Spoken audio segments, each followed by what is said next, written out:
আজকে আমাদের গন্তব্যস্থল হচ্ছে Contai one block. Contai one ব্লকের নয়াপুর স্কুলে যাওয়ার সময় এই প্রাকৃতিক দৃশ্যটা একটু ক্যামেরাবন্দি করে নিলাম। বলতে বলতে আমরা স্কুলের সামনে পৌঁছে গেলাম। এবারে দেখুন সেখানে মনে হয় ফিজিক্যাল এডুকেশনের ক্লাস চলছে। তারপরে স্কুলের সামনে ব্যানার টাঙিয়ে নিজেরা একটু ছবি তুলে নিলাম। ছবি তুলে নিয়ে স্কুলের ভিতরে যথারীতি আমরা প্রবেশ করতে শুরু করে দিয়েছি। স্কুলের ভেতরে প্রবেশ করে আমি আর এক জায়গায় বসে থাকতে পারছি না। আমি দেখছি এত সুন্দর প্রাকৃতিক দৃশ্য, একটু যদি ক্যামেরায় ভিডিও করে রাখি মন্দ হয় না। তাই জন্য উঠে পড়লাম।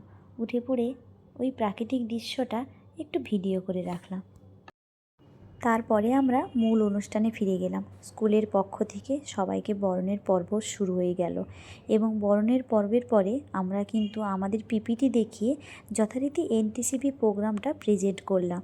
এবারে দেখুন বাচ্চাগুলো সত্যিই খুব সুন্দর মন দিয়ে আমাদের কথাগুলো শুনছিল। মনে হচ্ছিল যেন আজকে যে কষ্ট করে এসেছি এই স্কুলে, যেন প্রোগ্রামটা আমাদের সার্থক হয়ে গেছে। প্রোগ্রাম শেষ হওয়ার ফলে আমরা একটা উদ্দেশ্য নিয়ে বেরিয়ে পড়লাম। উদ্দেশ্যটা না হয় একটু পরেই বলি, আগে দেখো জায়গাটা একটু ঘুরে দেখাই, কত সুন্দর জায়গাতে আমাদের প্রোগ্রামটা হয়েছিল।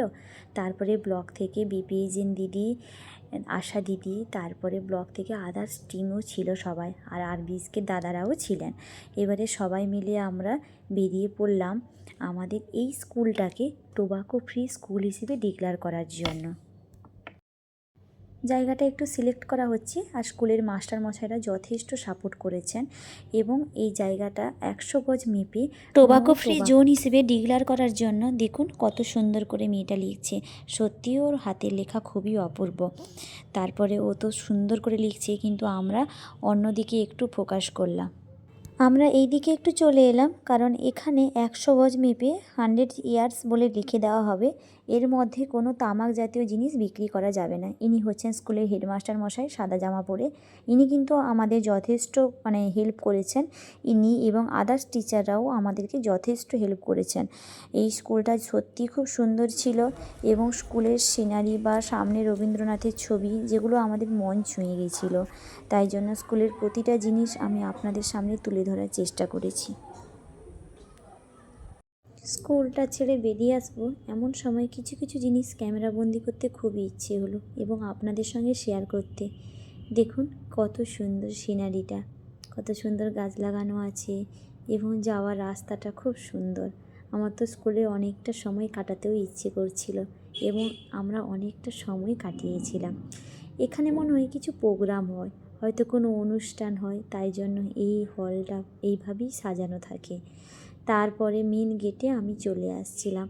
আসার সময় দেখছিলাম কিছু কিছু লেখা, যেগুলো মনে হলো না আপনাদের সঙ্গে একটু শেয়ার করি।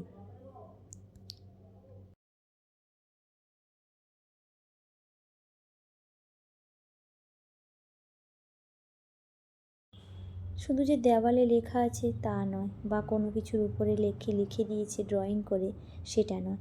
এই লেখাগুলোর মধ্যে কিন্তু অনেক কিছুই লুকিয়ে আছে, যা আগামী দিনে চলার পথে একটা স্কুল বাচ্চার আর কি চাই।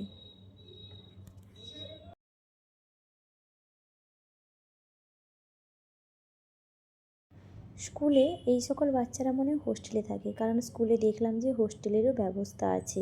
আর এখানে দেখুন বাচ্চারা যাতে একটুখানি খেলতে বা একটু তাদের ভালো লাগবে পড়ার মাঝখানে খেলাধুলো করলে, তার জন্য দেখুন ট্রেনের মতো একটা স্কুল ক্লাস ঘর লেখা আছে, প্লাস তার সামনে পার্কের মতো কত সুন্দর সিনারি দেওয়া আছে। বলতে বলতে আমাদের টোবাকো ফ্রি জোন আর একটা গেটেও লেখা হয়ে গেল। আশা করছি তোমরা সবাই দেখতে পারছো। তো সবাই ভালো থাকবেন, এই গ্রুপের যারা আছেন সবাই সুস্থ থাকবেন। আজকের মতো টাটা। আমরা এনটিসিপির পক্ষ থেকে সমস্ত মেম্বাররা কন্টাই ওয়ান ব্লকে ধন্যবাদ জানাচ্ছি, এভাবে সারাটা দিন আমাদেরকে সঙ্গ দেওয়ার জন্য এবং পাশে থাকার জন্য।